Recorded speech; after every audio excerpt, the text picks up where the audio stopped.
عبده ورسوله لا نبي بعده اللهم صل وسلم وبارك على نبينا محمد وعلى آله وأصحابه ومن تبعهم بإحسان إلى يوم الدين اللهم أرنا الحق حقا وارزقنا اتباعه وأرنا الباطل باطلا وارزقنا اجتنابه اللهم آتنا نفوسنا تقواها وزكيها أنت خير من زكاها أنت وليها ومولاها اللهم إنا نسألك علما نافعا ورزقا طيبا وعملا متقبلا اللهم إنا نسألك رضاك والجنة ونعوذ بك من سخطك والنار amin amin ya rabbal alamin. Baik, alhamdulillah, syukur alhamdulillah. Kita panjatkan ya nikmat yang telah Allah berikan kepada kita semua pada pagi hari ini. Allah telah memberikan karunia segalanya ya, mulai dari hidayah, iman, Islam, kesehatan, kesempatan untuk kita dapat diperjumpakan di sini di majelis yang Allah muliakan ini, di majelis yang Allah berkahi ini, majelis di mana ini merupakan salah satu dari sekian banyak taman-taman surga yang telah Allah hadirkan ya. Dan di sini pula Allah telah menyajikan sebuah keutamaan bagi mereka yang untuk mencari ketenangan gitu ya. Hari ini salah satu yang paling langka yang dicari banyak orang adalah hal ketenangan atau sakinah.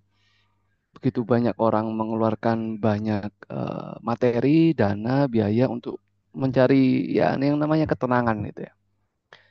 Dan sebagian kecil ya termasuk kita mudah-mudahan pada pagi hari ini sedang menikmati instrumen yang telah Allah berikan, di mana Allah memberikan sebuah keutamaan ya. Allah juga memberikan sebuah garansi bahwa ketika seseorang muslim itu menghadiri majelis ilmu, Allah yakinkan bahwa akan ada sakinah yang menaungi majelis itu dan menaungi masing-masing orang beriman yang hadir di majelis ilmu itu. Dan mudah-mudahan majelis ini merupakan uh, ini ya bagian dari majelis yang diberkahi oleh Allah dan kita mendapatkan ketenangan dan sakinah itu yang benar-benar bisa kita jadikan modal untuk menapaki kehidupan kita sehari-hari. Tak lupa ya, sholawat serta salam kita tetap haturkan kepada teladan utama kita, pembimbing atau penunjuk jalan hidup kita, sosok yang paling sangat berjasa dalam kehidupan kita ya, yang telah memandu kita, mengajarkan ilmu-ilmu kehidupan kepada kita, sosok yang mungkin jauh lebih mengenal atau bahkan mencintai kita terlebih dahulu ya secara utuh sebelum kita mampu untuk mengenalinya secara mendalam. Beliau adalah Nabi Muhammad SAW beserta segenap para keluarga, sahabat, serta para pengikutnya hingga hari kiamat kelak. Baik, Bapak Ibu, muslimin muslimat rahimakumullah yang diberkahi Allah Subhanahu wa taala. Pada kesempatan pagi hari ini, sebagaimana yang telah disampaikan oleh Dr. Agung tadi bahwa kita akan membahas atau mungkin sharing ya. Izinkan saya untuk menyaringkan sebuah topik yang sebenarnya ringan ya. Ringan karena ini berkaitan dengan keseharian, berkaitan dengan daily activity, wabil khusus yang dilakukan oleh Rasulullah SAW. Tetapi di balik keringanan topik ini ada suatu bobot yang nggak sederhana gitu. Karena begitu banyak hikmah, pelajaran, atau mungkin sisi-sisi kehidupan Rasulullah yang barangkali kita belum mengetahui dan juga kita sudah mengetahui tetapi alangkah beratnya gitu ya kita menjalani atau mengikutinya. Dan mudah-mudahan kita bisa memotret atau mencuplik satu persatu episode kehidupan beliau hari demi harinya, bagaimana beliau SAW menjalannya dengan begitu baik. Izin saya share slide dulu gitu, Dok. Mudah-mudahan, mohon maaf ketinggalan tadi. Oke,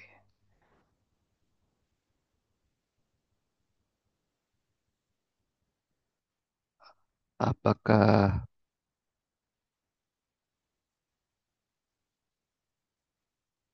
sebentar, bentar. Nah, oke. Baik, Muslim Muslimat rahimakumullah. Hari ini kita akan membicarakan sosok manusia yang luar biasa ya.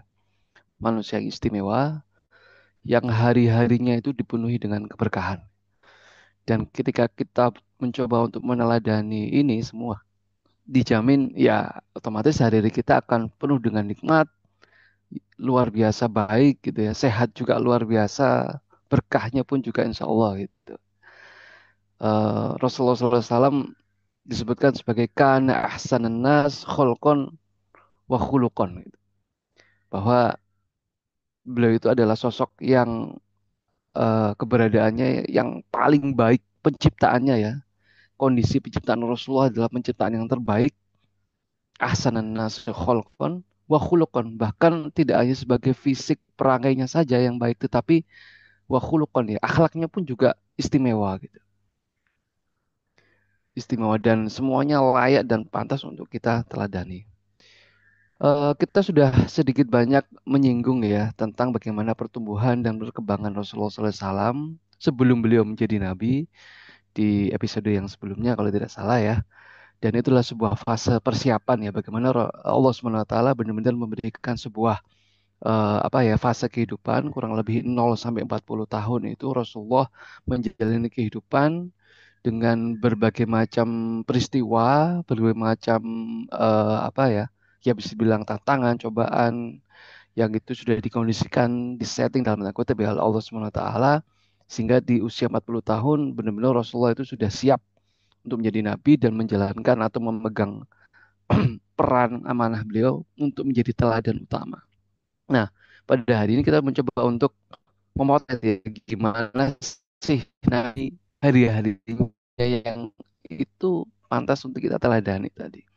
Dan keteladanan beliau itu dalam keadaan apapun gitu ya. Ini luar biasanya. Ini saya yakin tidak ada manusia yang terteladani sedetail Rasulullah SAW.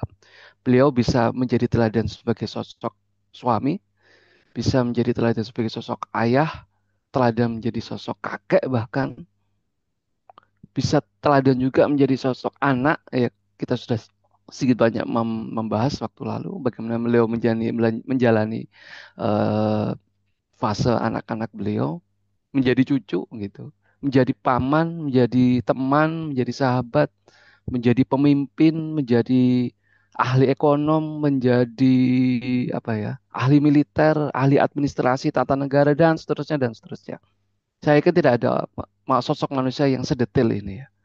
Dan bahkan tidak hanya peran beliau saja, tetapi hari demi hari, menit demi menit gitu ya, bahkan itu bisa kita teladani. Gitu. A to Z gitu bahasa kerennya gitu. Mulai beliau bangun tidur sampai beliau tidur lagi, itu semuanya terpotret secara detail ya, di berbagai macam riwayat yang telah tersampaikan sampai hari ini. Orang yang paling dekat dengan kita ya, contohnya seperti mungkin barangkali orang tua kita ya, bapak atau ibu kita. Itu kan ada mungkin fase kehidupan beliau yang kita tidak ketahui. Mereka ngapain gitu ya. Orang tua kita ngapain di jam segini. Katakanlah mungkin jam malam gitu ya. Jam malam antara jam 9, jam 10 sampai subuh kita nggak tahu. Orang tua ngapain? Masuk kamar, ya mungkin terkunci kamarnya di dalam kamar, kita tidak tahu. Dan itu hal yang wajar. Tetapi Rasulullah, Masya Allah, kita bahkan dihadirkan sebuah informasi yang detail apa aktivitas Rasulullah di bawah selimut beliau, di atas ranjang beliau, sampai sedetail itu.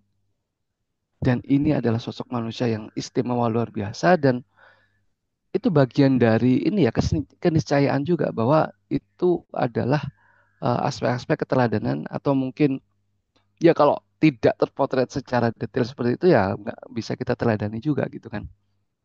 Masya Allah, itu merupakan sebuah kenikmatan buat kita ya. Dianugerahi Allah SWT Rasulullah SAW Al-Amin, Khotaman Nabiyyin, dan itu fase kehidupannya terpotret secara utuh, detail.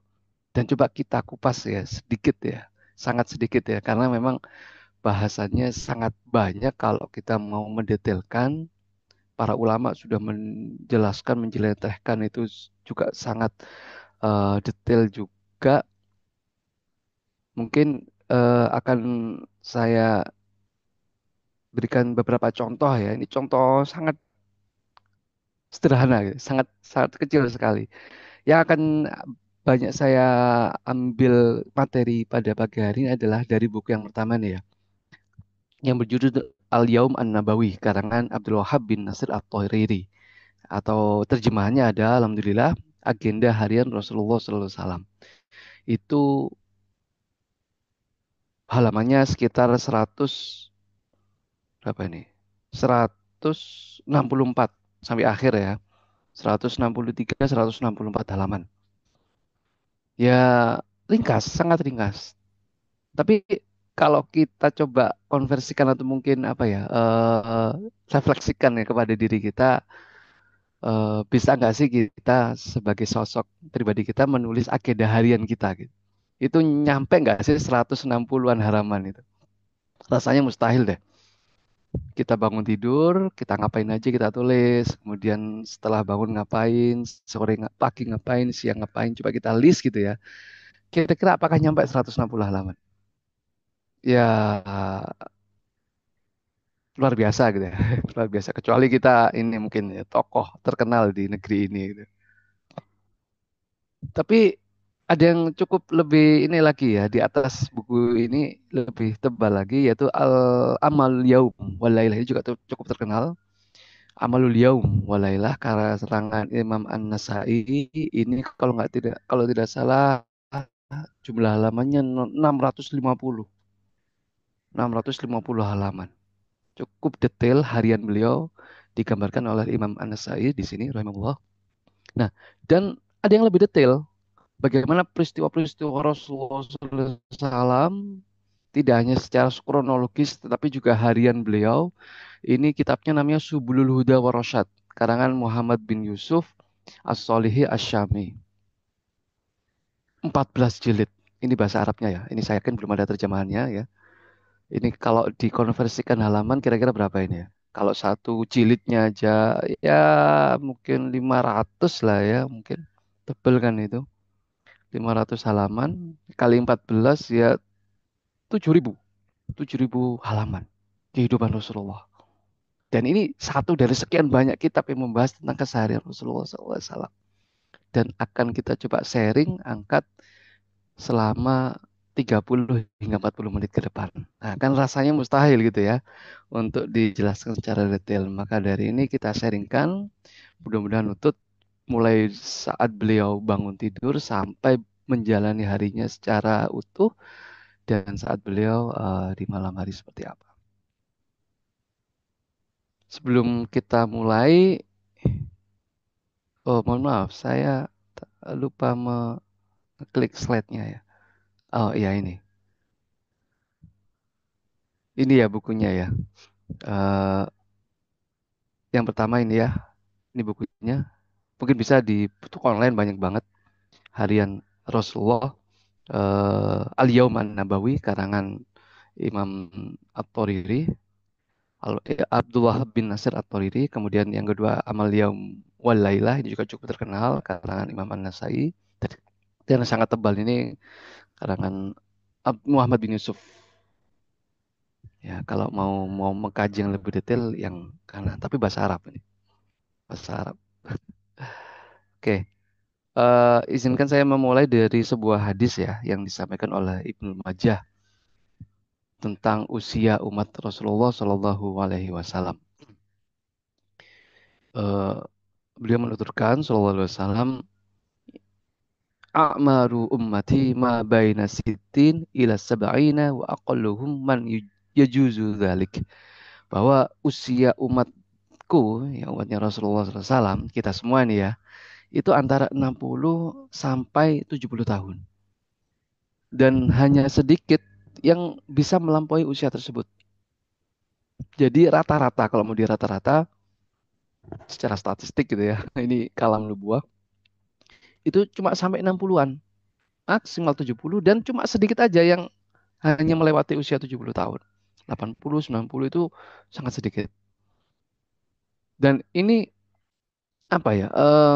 Eh Qot'i loh ya. Artinya eh ya nggak bisa dibantah ya. Kita sebagai orang beriman ini kita jadikan sebuah panduan juga kan, sebuah ya bisa dibilang legitimasi yang sahih gitu ya, bahwa kalau ada penelitian yang lain yang menyimpulkan bahwa semakin sejahtera sebuah masyarakat, sejahtera sebuah apa ya seseorang gitu ya, itu akan berbanding lurus dengan usia harapan hidup katakanlah. Tapi kita harus kembali lagi ke statement ini bahwa bagaimanapun juga umat Rasulullah SAW, kita semua makhluk yang ada di muka bumi ini, semuanya umatnya Rasulullah itu ya segini, fixnya segini 60-70. Bukan berarti semakin sejahtera itu justru semakin panjang umur ya enggak juga. Karena urusan umur itu ya kalau kita mau jujur-jujuran kalau saya pribadi ya, usia umur itu tidak ada hubungannya dengan sakit dan sehat ya. Urusan umur itu bukan urusan sakit, bukan urusan sehat. Urusan umur itu adalah lebih dekatnya sih sebenarnya ke urusan rizki. Kalau rizki itu sudah habis, ya sudah selesai hidup kita. Ajal kita sudah sampai gitu ya. Kalau rizki kita masih banyak, ya Allah masih memberikan kesempatan untuk mencukupkan atau menikmati rizki itu sampai cukup sampai selesai gitu. Yang lebih dekat sebenarnya nikmat atau rizki gitu.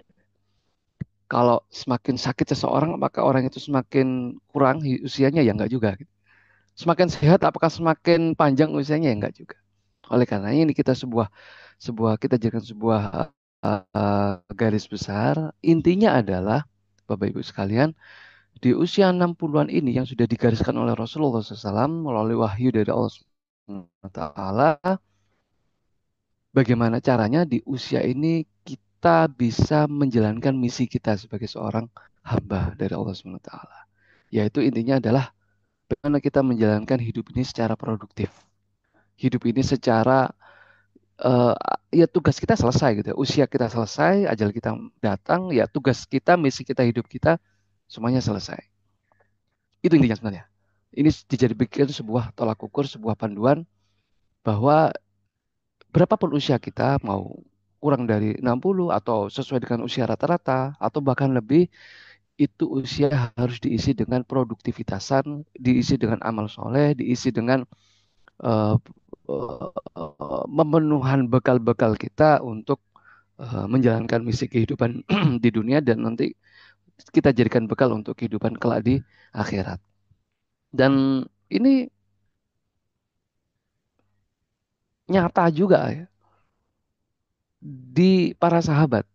Abu Bakar As-Siddiq, sahabat termulia ya, manusia termulia kedua setelah Rasulullah SAW di zaman sahabat. Abu Bakar As-Siddiq radhiyallahu anhu usianya 63 tahun. Sama seperti Nabi Muhammad.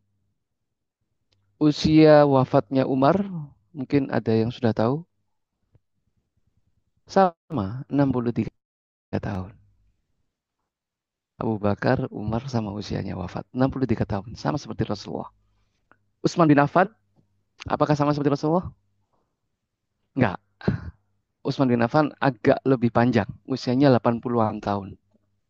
Ada yang bilang 85, ada yang bilang 82, 80-an tahun lah. Lebih panjang dari usia Khulafaur Rasyidin yang lainnya. Yang terakhir Ali bin Abi Thalib, wafat di usia 63 tahun. Sama persis dengan Rasulullah SAW. Tetapi yang menjadi highlight kita di sini adalah bagaimana teladan-teladan kita semua itu, para khulafaur rasyidin dan sahabat-sahabat yang lain ya, itu hidupnya dijalani secara produktif, secara ini ya, benar-benar serius ya, mengikuti panduan yang telah diajarkan, dicontohkan oleh Rasulullah SAW. Nah, eh, selama 63 tahun itu tugas Rasulullah SAW itu gak sederhana. Kita belum masuk ke hariannya ya nanti. Tapi dia di sini dengan tugas Rasulullah yang seabrek itu ya, tugasnya kan apa ya? Rahmatan lil alamin gitu, menyampaikan risalah itu kepada seluruh bumi. Nggak hanya Arab saja kan. Tugas Rasulullah itu seluruh bumi dan nggak main-main. Beratnya adalah tugasnya Rasulullah itu menghapus kejahiliahan. Nggak hanya sekedar masuk ke Islam loh ya. Itu masalah sendiri memang masuk ke dalam Islam gitu ya. Tetapi yang paling penting ketika sudah masuk ke dalam Islam, Rasulullah itu harus merombak apa ya mindset para manusia muslimin yang sudah masuk Islam atau mungkin ya seluruh manusia dan mendestruksi kejahilian yang ada. Itu tugas Rasulullah sebenarnya. Dan di usia 63 tahun atau 23 tahun Rasulullah menjalankan sebagai nabi, berdakwah, tersampaikan misi itu. Seluruh jazirah Arab masuk ke dalam Islam. 10 tahun kemudian, tahun 20 Hijriah, negara Persia dan Romawi, yaitu merupakan negara adidaya, peradaban yang paling besar pada saat itu juga masuk wilayah Islam. Dan diikuti dengan penyebaran Islam sampai ke ujung timur, itu menyentuh dataran Eropa ya, di Spanyol atau Andalus, sampai ke perbatasan Cina. Itu sudah menjadi sekian persen bumi gitu ya, separuh bumi, dan itu menyebar ke Eropa juga. Ajaran-ajaran atau mungkin ininya ya, penyebaran nilai-nilai Islamnya. Dan bisa dibayangkan di usia 23 tahun di Perang Badar di tahun 2 Hijriah, Rasulullah SAW itu pasukannya hanya 300 belasan saja ya, 313 orang. Tapi 7 tahun atau iya 8 tahun kemudian di tahun 10 Hijriah yang mengikuti haji wada bersama Rasulullah SAW itu 100.000. 100.000. Berapa persen ini kelipatannya? Sungguh-sungguh efektif, jelas, efisien. Pencapaiannya juga para ahli sejarah mengatakan ini adalah pencapaian yang spektakuler gitu ya. Dan tentu saja produktif. Nah, kita coba untuk mensimplifikasikan ya. Apa sih keseharian Rasulullah itu kok bisa hidupnya itu sangat produktif sekali dengan waktu yang sangat-sangat singkat, 23 tahun, dengan tugas yang sangat-sangat besar, sangat-sangat kompleks, sangat-sangat luas, itu bisa terjalani semuanya secara sempurna. Apa sih keseharian manusia istimewa itu? Nah, coba kita kupas pada pagi hari ini, insya Allah. Oke, eh, kita mulai dari aktivitas awal Rasulullah SAW. Keseharian beliau kita awali dengan bagaimana Rasulullah SAW itu memulai harinya. Kalau memulai hari ya terserah sih, nggak ada kesepakatan mulai sore atau mulai pagi gitu. Karena memang kalau dalam kalender atau penanggalan Islam kan hari itu dimulai malam kan ya. Sedangkan kita hari hari ini dengan penanggalan Masehi kan hari dimulai pagi hari atau mungkin dini hari jam 1 malam. Ya tidak ada kesaklekan khusus ya, tetapi kita mulai mungkin membahas keseharian beliau ketika membuka mata ya, bangun tidur. Pertanyaannya mungkin bisa kita jawab bareng-bareng di sini adalah kapan Rasulullah SAW itu bangun atau bangun tidur? Kapan? Kira-kira ya jam berapa Rasulullah itu bangun? Sehingga nanti kita bisa menyimpulkan jam berapa ya seharusnya kita menjadi pengikut Nabi yang mengeklaim bahwa Rasulullah adalah teladan kita, kecintaan kita, dan bla bla bla yang lainnya ya. Kita seharusnya bangun. Kapan atau jam berapa? Nah, eh, kalau kita menjawabnya jam, tentu salah. Tentu salah. Karena pada saat itu tidak ada jam ya. Jam belum ditemukan pada saat itu. Berarti pertanyaan yang salah gitu ya. Jam berapa Rasulullah bangun itu pertanyaan yang salah. Karena Rasulullah tidak ada patokan jam. Yang betul ya kapan ya Rasulullah SAW itu tidur. Urusan bangun, urusan tidur, itu ternyata yang ngatur adalah Al-Quran. Al-Quran itu isinya hal-hal yang penting. Hal-hal yang prinsip, hal-hal yang fundamental. Nggak mungkin hal-hal yang sepele itu masuk ke dalam Al-Quran. Dan itu otomatis karena urusan bangun dan tidur ini disampaikan, diatur dalam Al-Quran, berarti urusan bangun dan tidur itu adalah urusan yang sangat penting. Bukan hal-hal yang receh. Urusan bangun tidur. Coba kita lihat, apa sih perintah dalam Al-Quran itu yang memandu Rasulullah itu bangun. Nah ini sangat familiar ayatnya ya. Surat Al-Muzammil. Ya ayyuhal muzammil, qumil laila illa qalil. nisfahu awinkus minhu qalila auzid alaihi warotilil qur'ana tartila. Wahai Muhammad, pada saat itu disebutkan sebagai orang-orang yang berselimut, yang sedang dalam kenyamanan, sedang dalam kedamaian, larut dalam tidur.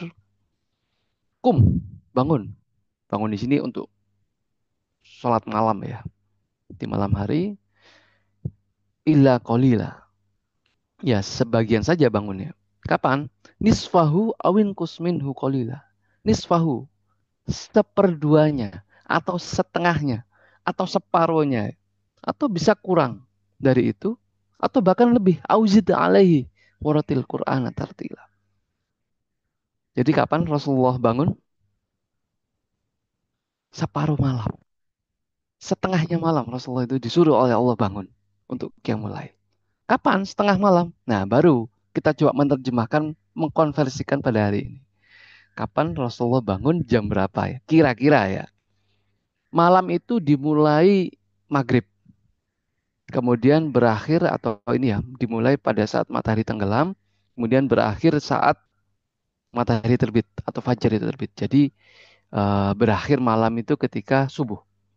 Kalau malam itu dimulai maghrib berarti katakanlah ya sederhananya jam 6. Kemudian subuh itu jam 4. Berarti kira-kira 10 jam. Tengah-tengahnya berarti 5 jam. 7, 8, 9, 10, 11. Jam 11 Rasulullah SAW itu bangun. Pertanyaannya kita ngapain jam 11? Sudah mulai nggak nyambung frekuensi kita dengan Rasulullah SAW. Rasulullah sudah bangun, kita jam 11 sedang ngapain? Jam 11 Rasulullah bangun. Setengah malam. Untuk melakukan apa? Bukan untuk begadang apa enggak, untuk qiyamul lail. Untuk berkholwat gitu ya. Untuk beribadah sholat. Berduaan kepada Allah SWT. Bersama Allah SWT. Oke. Itu untuk Rasulullah SAW. Jadi jangan ini dulu ya. Jangan pesimis dulu ya. Wah, jangan setengah malam dong kita. Enggak. Itu untuk Rasulullah. Surat Al-Muzammil itu untuk Rasulullah secara khusus. Tapi monggo nggak masalah kita teladani itu luar biasa. Tetapi ternyata di sini syariat memberikan sebuah kelonggaran. Ada batas akhir kita untuk bangun dan itu juga dicontohkan oleh Rasulullah. Kapan? Nah, ini ada syaratnya.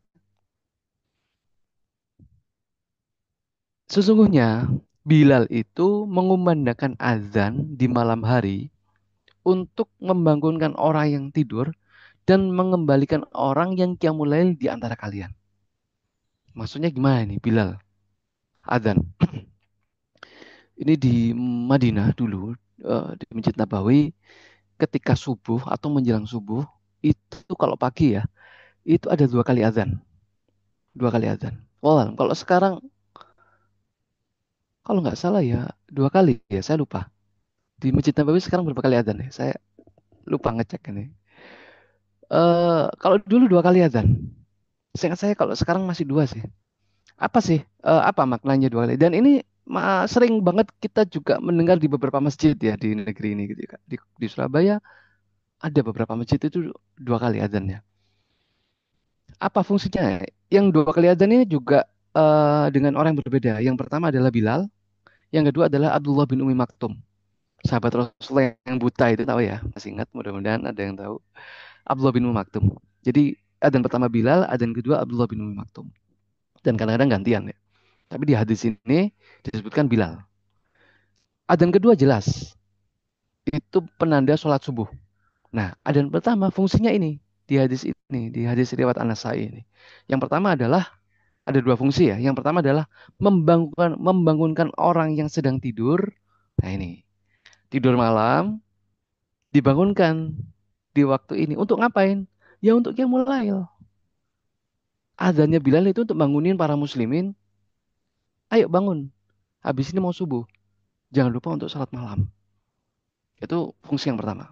Fungsi yang kedua, untuk mengembalikan, maksudnya di sini adalah mengingatkan orang muslimin pada saat itu, termasuk Rasulullah ya, yang sudah qiyamul lail sepanjang malam, yang panjang itu, diingatkan mau subuh, istirahatlah. Dan Rasulullah diriwayatkan nanti ada di slide selanjutnya, Rasul tidur pada saat itu. Jadi pertanyaannya kapan terakhir bangun? Ya adzan pertama. Masalahnya sekarang mungkin di kampung kita, di perumahan kita nggak ada adzan pertama kan ya. Tapi ada isyarat yang lain. Kapan adzan pertama itu? Kira-kira berapa lama ya sebelum subuh? Di hadis yang kedua nih, di riwayat Bukhari, beliau meriwayatkan dari Anas radhiyallahu anhu, ditanya gitu ya, berapa sih rentang waktu antara selesainya makan sahur, selesai makan sahur kapan? Ini kan berarti adzan. Adzan subuh kan selesai sahur. Hingga keduanya melaksanakan sholat. Oh, mohon maaf, saya salah. Berapa rentan waktu antara selesainya makan sahur atau dimulainya maksudnya ya, dimulainya sahur, waktunya sahur, kemudian sampai beliau melaksanakan sholat. Di sini adalah sholat subuh. Anas ditanyakan, karena Anas kan sering sekali bersama dengan Rasulullah kan. Ditanya para sahabat, kapan sih Rasulullah itu mulai sahur sampai sholat gitu kan, intinya kayak gitu. Kemudian Anas jawab, kira-kira seseorang membaca sekitar 50-an ayat. 50 ayat yang pendek-pendek ya. Ya kalau dikonversikan ya sekitar 15 menit sampai 20 menit. Jadi sahur pertama atau bangun untuk sahur berarti bangun untuk yang mulai juga sampai apa namanya Rasulullah melaksanakan sholat subuh atau sampai azan yang kedua itu sekitar 50-an ayat atau 15 sampai 20 menit. Terjawab sudah. Kapan seharusnya kita paling akhir untuk bangun? Ketika kurang lebih 15 sampai 20 menit menjelang subuh.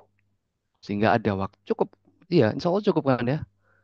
Untuk sholat sekitar 20 menitan atau 15 menitan. Cukup banget gitu ya. Beberapa rakaat tahajud, kemudian ditutup dengan witir, saya cukup loh. Kenapa saya bilang cukup? Ya sering soalnya. Sering. Maksudnya sering itu ya mepet-mepet juga gini kita nih. Mengikut apa, bangun untuk yang mulai mepet sholat subuh. Jauh ya, masih jauh sama Rasulullah. Nah, dan ini mudah-mudahan kita bisa jadikan sebuah patokan bahwa inilah seharusnya panduan Rasulullah SAW kepada kita semua ya. Kapan seharusnya kita bangun tidur? Bukan adzan subuh ya. Bukan ukurannya bukan jam juga ya. Oh, bangunnya jam 5 atau jam 6. Oh, wassalam kalau jam 6. Seperti itu. Nah, kemudian Rasulullah SAW, kalau tadi kan separuh malam beliau terjaga, kemudian dihabiskan qiyamul. Setelah itu beliau mendengar Bilal berkumandang azan dan beliau menghentikan qiyamul, beliau melakukan aktivitas tidur. Dari Urwah bin Zubair, Aisyah radhiyallahu anha mengatakan bahwa Rasulullah SAW biasa mengerjakan sholat malam 11 rakaat termasuk witir. Apabila beliau selesai dari sholat malam, beliau berbaring di atas rusuk kanannya. Tidur Rasulullah. Bahkan diriwayatkan ada yang lain bilang sampai Rasulullah mengorok. Ngorok, mendengkur gitu. Saking ya nyenyaknya gitu ya. Luar biasa. 11 rakaat berapa jam itu berarti ya? Kalau jam 11 sampai jam setengah 4 lah ya. Jam 4 lah katakanlah. 12, 2, 4, 5 jam Rasulullah salat. 5 jam. Insya Allah. 11 rakaat 5 jam. Luar biasa. Nah, terus pertanyaannya, kan Rasul tidur tuh, kok bisa bangun lagi gitu. Nah, ini yang kemudian apa ya? Ada yang putus di sini ya, putus. Kenapa?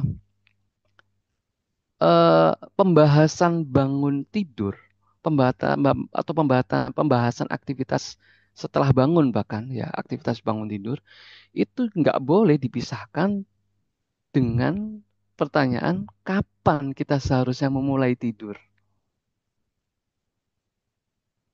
Kapan mulai tidur? Nah, ini sering ditinggalkan ini oleh kita semua. Termasuk saya juga ini. Ini note to myself gitu. Ini peringatan buat kita semua. Ada perintah dari Rasulullah SAW untuk tidur setelah Isya. Ini riwayat Ibnu Majah. Belum menyampaikan Rasulullah SAW tidak tidur sebelum Isya. Jadi Rasulullah nggak pernah tidur sebelum Isya. Maghrib ya masih beraktivitas. kemudian beliau menjalankan aktivitas Isya. Nah, setelah Isya, beliau tidak suka berbincang-bincang, tidak suka ngobrol, kalau tidak ada urusan yang harus segera dilaksanakan atau ditunaikan, urusan umat yang harus di, disolusikan pada malam itu, kalau nggak ada urusan ya, ya Rasulullah tidur. Rasulullah memerintahkan kita tidur setelah Isya. Ingat, Rasulullah sudah tidur. Nah, kalau setelah Isya itu kan berarti kalau sekarang ya setengah 8 kan ya. Lebih dikit lah, setengah 8. Ya jam 8 lah. Jam 8 kita ngapain? Masih nyangkul. Allah ya kali. Enggak apa-apa, enggak masalah. Termasuk ibadah juga kan. Rasulullah SAW sudah tidur gitu ya. Kita masih melek. Rasulullah sudah bangun lagi untuk Qiyamul Lail. Kita belum tidur. Jauh gitu ya. Frekuensi kita dengan Rasulullah jauh gitu. Urusan tidur bahkan, urusan yang sangat sederhana. Rasulullah sudah mulai tidur, kita masih bangun, masih melek, masih nyala gitu ya lampunya. Jalan itu masih macet. Rasulullah bangun lagi karena sudah tidur nyenyak selama sekian jam untuk yang mulai. Kita belum tidur dan bisa diuji. Kualitas tidur yang seperti ini bisa diuji. Dan saya kan juga sudah ada ya ujian atau penelitian-penelitian kayak gini mungkin bisa Bapak Ibu searching gitu ya bagaimana kualitas tidur tidak hanya masalah durasi saja tapi juga masalah time-nya, waktunya. Durasinya sekian jam sama gitu ya. Contohnya lah kalau kita tidur jam 8 bangun jam 3 itu 7 jam kan lah ya. Waktu yang cukup lah kita orang awam untuk bangun dan tidur. Kita tidur jam 8 bangun jam 3 itu durasinya 7 jam. Dibandingkan dengan kita tidur jam 12 malam, sama, kita pakai sama, 7 jam juga. Bangunnya jam 7 pagi. Itu saya jamin ya, bangun itu beda kualitasnya. Yang pertama, tidur jam 8, bangun jam 3, itu wallahi, tanpa kita pakai alarm, tanpa kita pakai jam beker, udah dimatikan aja HP gadget, otomatis kita akan bangun sebelum subuh. Kalau kita tidurnya setelah Isya ya. Ya jam 8 gitu kita tidur. Dan kita bangunnya itu dengan kualitas yang sangat segar. Nggak pakai pegelinu, nggak pakai. Gitu. Dibandingkan dengan kita tidur jam 12 malam, di hari jam 1, bangunnya ya jam 7, jam 8 pagi. Sama durasinya 7 jaman lah. Itu kayak nggak tidur gitu bangun. Kayak habis aktivitas berat itu bangun pusing atau pegel gitu ya. Bisa bisa dipraktekkan. Tapi subuhnya lewat ya kalau dipraktekkan. Ya mungkin ada yang sudah bisa mempraktekkan ya. Ada yang mempraktekkan. Ya nggak usah jam 7 lah ya. Mungkin tidur malam hari tapi bangunnya menjelang subuh mepet-mepet gitu kan. Sekian jam dibandingkan dengan durasi jam yang sama tetapi kita tidurnya lebih awal. Tapi yang penting itu di sini. Ketika kita sholat atau mungkin tidurnya setelah Isya itu bangunnya otomatis sebelum subuh. Itu pasti. Bisa itu kecuali ini ya, kecuali orang tua ya. Kalau orang sudah sepuh lansia kita tahu mungkin secara medis fisiologi tubuhnya agak sedikit berbeda, jadi agak lebih cepat bangunnya gitu. Nah, kalau kita yang muda-muda ya kita anggap muda lah kita ya. Kan agak sedikit beda ini ya, khusus juga ini kondisi tubuhnya. Tapi dengan kondisi frekuensi atau mungkin ini siklus kehidupan seperti ini, insya Allah lah kita bisa mengikuti Rasulullah sedikit demi sedikit. Bisa ya, bisa ya. Tidur setelah Isya ya. Ini perintah Nabi loh ya.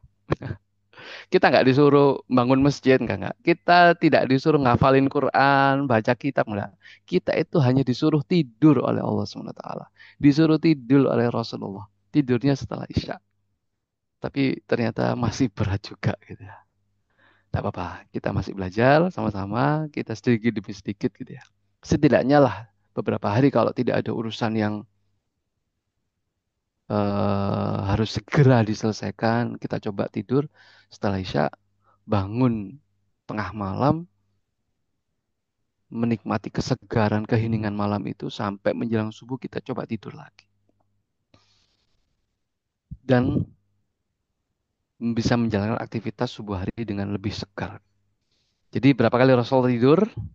Jadi ternyata Rasulullah SAW itu jumlah tidurnya lebih banyak daripada kita. Rasulullah itu 3 kali tidur dalam sehari.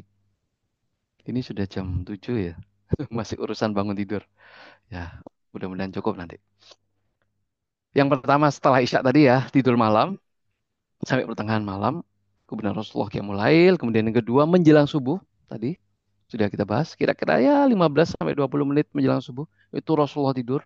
Kalau tidurnya benar ya, tidur menjelang subuh untuk mempersiapkan sholat subuh itu bangunnya cepat. Bangun cepat. Sebagaimana yang di waktu zuhur atau disebut dengan qailullah, tidurnya yang ketiga ini Rasulullah SAW. Jadi Rasulullah itu sering ya, sangat sering untuk menjalankan tidur siang ini. Qailullah. Kalau ya itu tadi kalau tidak ada urusan yang sangat genting diselesaikan ya kecuali pada saat ini ya, safar, peperangan gitu. Tapi kan perang nggak tiap hari gitu. Tapi sebagian besar kehidupan Rasulullah kalau siang hari adalah tidur. Qailullah. Meskipun sedikit tetapi kualitasnya luar biasa. Kalau teman-teman yang mempelajari tentang fase tidur, fase 4 fase kalau nggak salah ya, tuh 1, 2, 3 sampai REM sleep itu kan. Itu kan kalau kita hanya fase yang pertama aja sebenarnya kita sudah cukup ya untuk bisa menenangkan pikiran kita ya. Nah, itu yang fase pertama yang hanya sekitar 15 sampai 20 menit itu diperhatikan oleh Rasulullah di saat menjelang subuh dan di saat qailullah.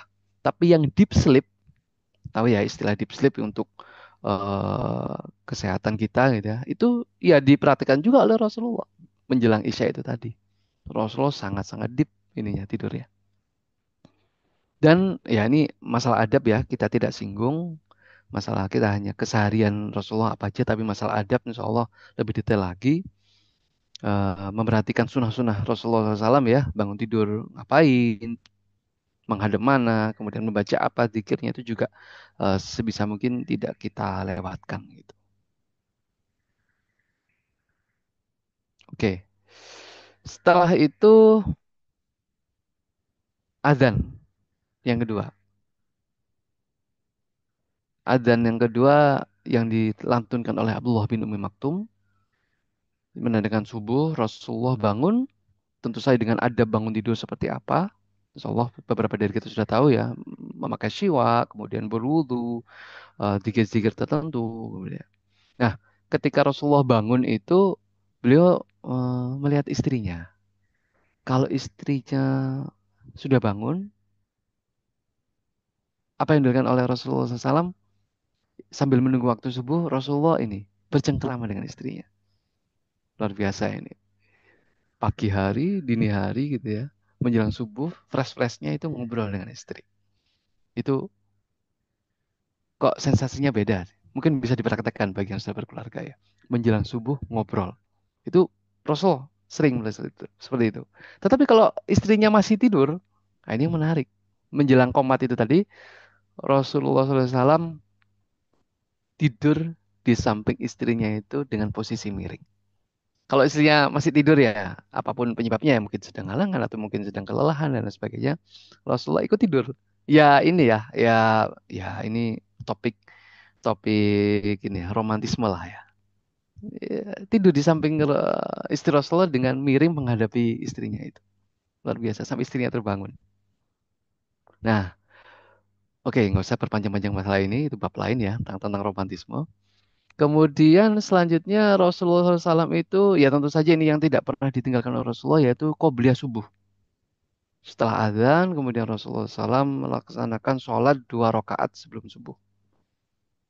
Dan ini tahu ya, ini ya sudah tahu kita insya Allah keutamaannya eh, apa ya? Kebaikannya itu, utamanya itu melebihi eh, dunia beserta isinya. Luar biasa. Nah, kemudian beliau keluar rumah. Sebelum keluar rumah sebenarnya dipanggil oleh Bilal ya. As-salatu ya Rasulullah, waktunya sholat ya Rasulullah. Kemudian Rasulullah keluar rumah. Nah, ketika Rasulullah sudah mulai keluar rumah, beliau berdoa dan ini doa sengaja saya cantumkan, menarik soalnya doanya. Dan beberapa dari kita mungkin ada yang belum tahu. Allahumma inni a'udzubika an adilla udhal au azilla uzal au adlima au udlam au ajhala au yujhala alayya. Ya Allah, ini aktivitas beliau keluar rumah, berinteraksi dengan dunia luar untuk pertama kalinya. Beliau berdoa seperti ini. Ya, diawali dengan doa keluar rumah ya, yang familiar, yang sudah kita tahu. Bismillahirrahmanirrahim. La haula wala quwata illa billah. Kemudian Rasul berdoa seperti ini. Ya Allah, inni a'udzubika an adilla udhal. Aku berlindung kepadamu dari aku tersesat dan aku menyesatkan. Au azilla au uzal. Dari aku tergelincir atau aku digelincirkan. Au adlima au udlam. Dari aku menzolimi atau aku dizolimi.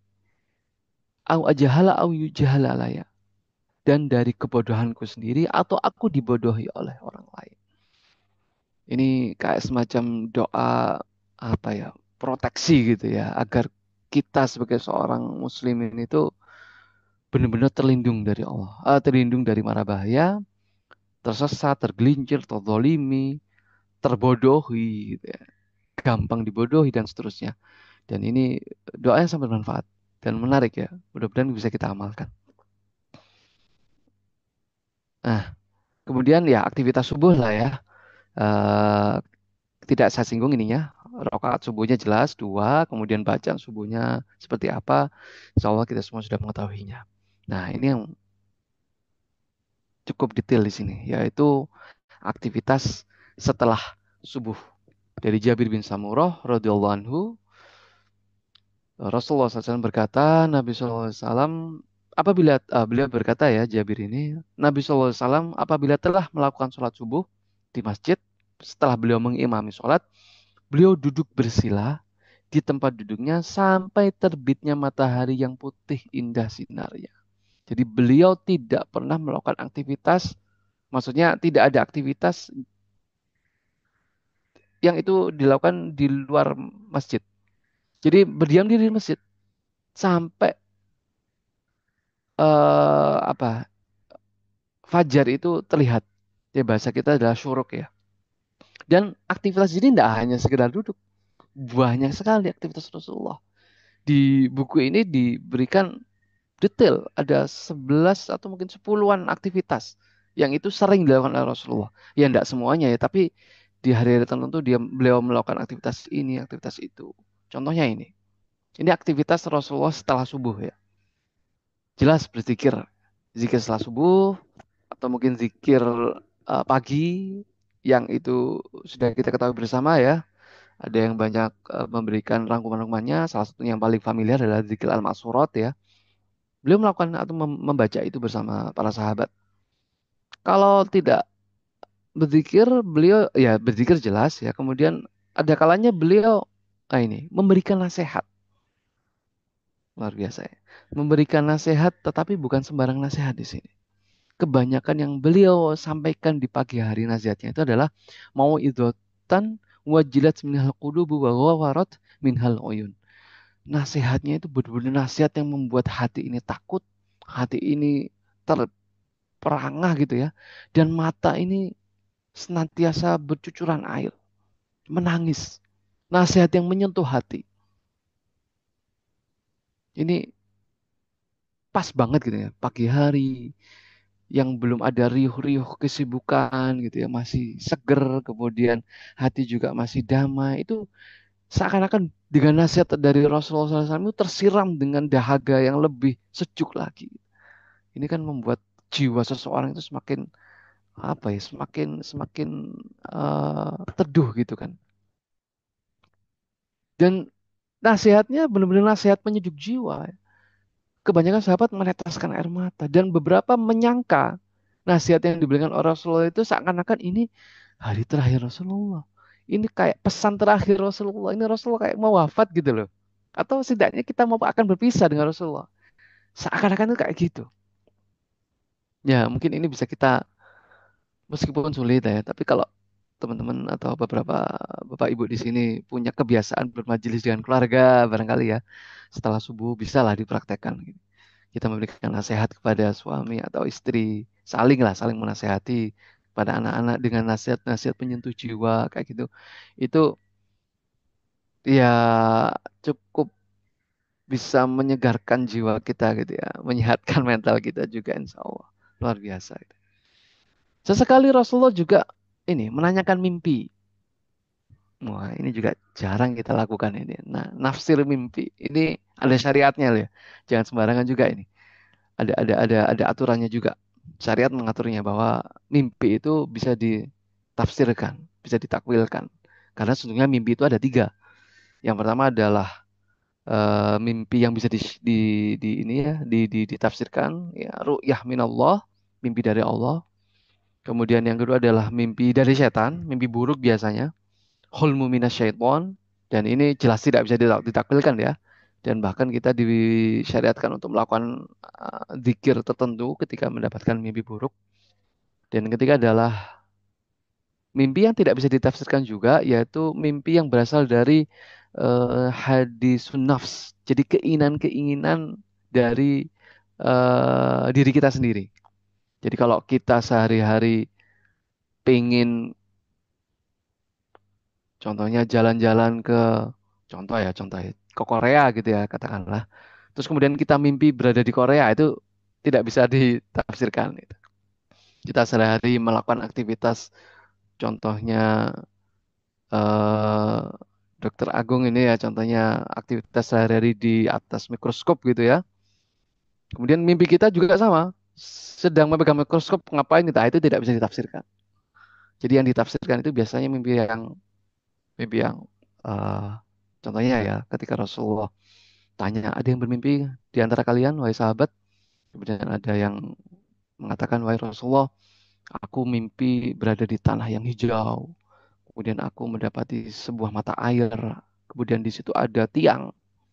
Kemudian di atas tiang itu ada pohon. Ya agak-agak aneh gitu mimpinya memang. Tetapi beda gitu. Beda dengan aktivitas sehari-hari kita gitu. Kemudian pohon itu berusaha aku panjat, tapi aku nggak bisa manjat. Kemudian ada seseorang yang mendorongku, membantuku untuk memanjat sehingga aku bisa memanjat. Kemudian di atas pohon itu aku ingin turun tetapi tidak diperbolehkan. Aku berada di atas pohon itu. Seterusnya gitu. Nah, kemudian ditafsirkan oleh Rasulullah. Oh, tafsirnya seperti ini, gitu ya. Bahwa tiang itu adalah tiang dari agama, bahwa danaunya itu mata airnya adalah Islam dan seterusnya dan seterusnya. Kadang-kala nggak ada yang mimpi, sahabat nggak ada. Rasulullah yang bermimpi ya, kayak gitu. Ada yang bermimpi bertemu Rasulullah barangkali. Nah, itu juga ada catatan khususnya. Apakah benar Rasulullah atau bukan gitu. Nah, kemudian menanyakan kabar sahabat.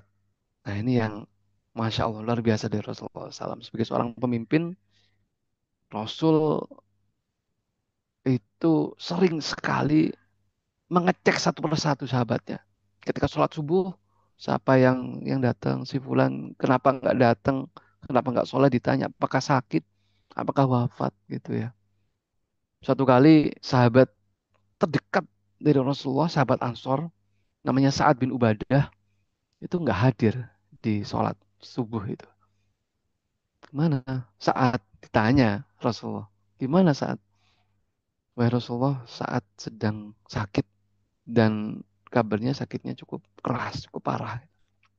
Mendengar informasi bahwa Sa'ad bin Ubadah sedang sakit, itu tanpa berucap kata apapun gitu ya, Rasulullah SAW itu langsung berdiri, terperanjat gitu ya, langsung keluar masjid dengan langkah yang ya sangat tergesa-gesa gitu ya. Sahabat yang mengikuti di belakangnya pun juga kaget ini, ngapain Rasulullah gitu ya. Tiba-tiba langsung keluar masjid diikuti sama sahabat. Abdullah bin Mas'ud meriwayatkan sampai aku ini menyeret-nyeret kakiku untuk mengikuti langkah Rasulullah yang sangat cepat itu. Cepat sekali Rasulullah, kayak ini genting banget gitu ya. Cito lah bahasa kita. Cito. Hanya karena mendengar saat sedang sakit gitu ya.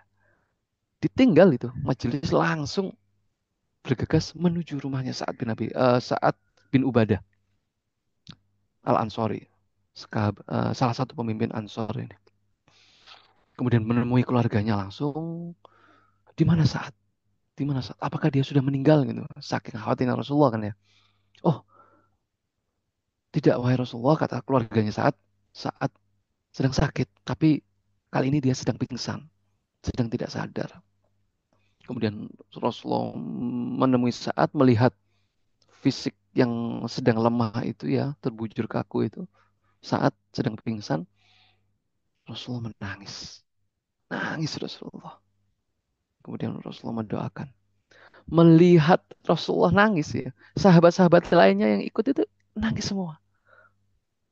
Bayangkan ya, ini seorang presiden gitu ya, kepala negara jenguk sahabatnya sampai menangis. Itu kalau seseorang yang tahu digitukan kan akan tergerak jiwanya, semakin respect, semakin cinta, semakin sayang dan seterusnya. Dan benar, setelah Rasulullah mendoakan, kemudian Rasulullah pergi meninggalkan rumah Sa'ad, diikuti dengan para sahabat yang lainnya, sebagian juga meninggalkan.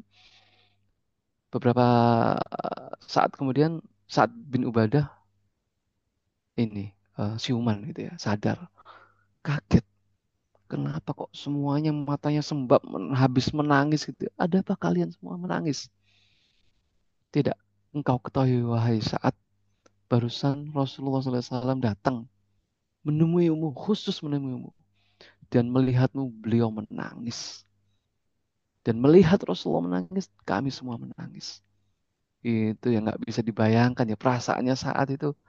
Subhanallah, ini aku digituin ini sama pemimpin negara gitu. Saya yang paling aku idolakan gitu. Subhanallah, Masya Allah ya. Itu interaksi Rasul dengan para sahabat yang nggak bisa ya nggak bisa ya apa ya, rasanya sangat mendalam sekali gitulah. Dia salah satu ini ya, salah satu aktivitas Rasulullah menjelang subuh. Apa? Ba'da subuh. Menanyakan kabar sahabat, kemudian juga berbincang-bincang, nggak hanya sekedar ini ya. Ada kalanya juga nggak serius, sedih-sedih gitu enggak. Kadang-kadang Rasulullah SAW itu berbincang-bincang, ngobrol santai gitu, membicarakan salah satu topiknya adalah kebiasaan-kebiasaan jahiliyah pada saat para sahabat itu belum beriman. Ada yang mentertawakan ininya, apa namanya, kebiasaan menyembah Tuhan atau berhalanya dulu gitu ya. Kok bisa saya nyembah berhala dulu, itu mereka ketawa, tersenyum, Rasul juga pun tersenyum. Itu obrolan-obrolan pasca subuh. Jadi bisa dipraktekkan juga ini mungkin ya buat kita-kita mungkin yang takmir masjid gitu ya habis subuh. Jangan pulang dulu, yang ngobrol dulu, yang ringan-ringan dengan jamaah yang lainnya gitu sambil menunggu eh, fajar atau matahari terbit. Nah, untuk melaksanakan rakaat, sholat 2 rakaat saat syuruk gitu ya. Ya insya Allah sebagian besar dari kita sudah tahu ya amalannya. Oke, selesai gitu ya. Sebenarnya banyak ada lagi ya, tapi ini saya persingkat saja. Aktivitas setelah subuh berarti ketika waktu duha, selepas dari masjid ya. Apa yang Rasulullah SAW melakukan? Selepas dari masjid, SAW kemana perginya? Nabi SAW pulang ke rumah dan menemui satu persatu istrinya.